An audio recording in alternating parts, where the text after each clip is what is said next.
Buenos días, queridos estudiantes. Les habla su maestra Dalaicia Emilce Guerrero Pedraza.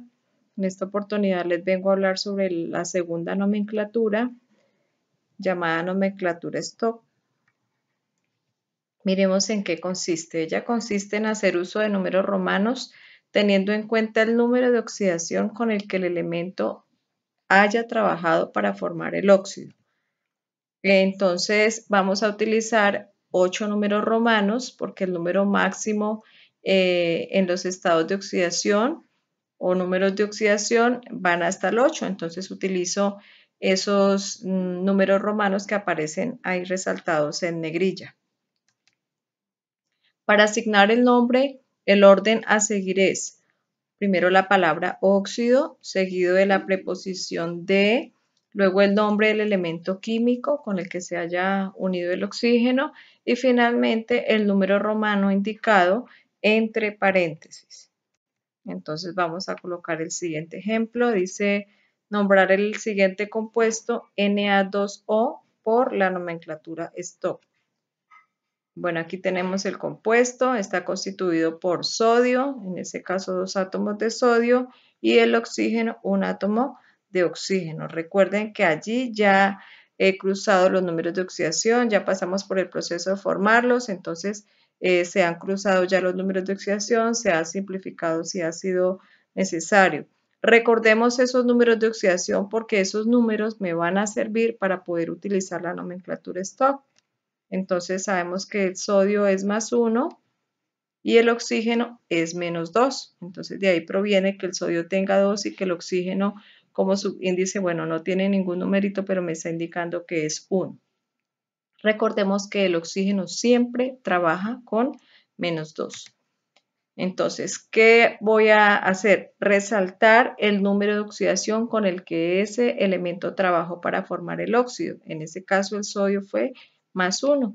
Entonces, recuerda que en la nomenclatura stock el número de oxidación del elemento químico servirá para darle el nombre al compuesto. Por eso yo lo he resaltado en blanco para que lo recuerde. Entonces, ¿cuál será el nombre? Dije primero la palabra óxido, la preposición de, luego el nombre del elemento químico, en este caso es el sodio, y entre paréntesis escribo el número de oxidación con el que trabajó ese elemento, pero en números romanos. Para uno es la I. Entonces ahí estoy indicando que esa I o ese palito que aparece allí es el número romano 1 y corresponde al número de oxidación del sodio. Tenemos el siguiente ejemplo. El F2O3 significa que los elementos que han participado son el hierro y el oxígeno. Del hierro hay dos átomos y del oxígeno 3. Entonces sus números de oxidación, ya que se han cruzado, serían para el oxígeno -2 y para el hierro +3.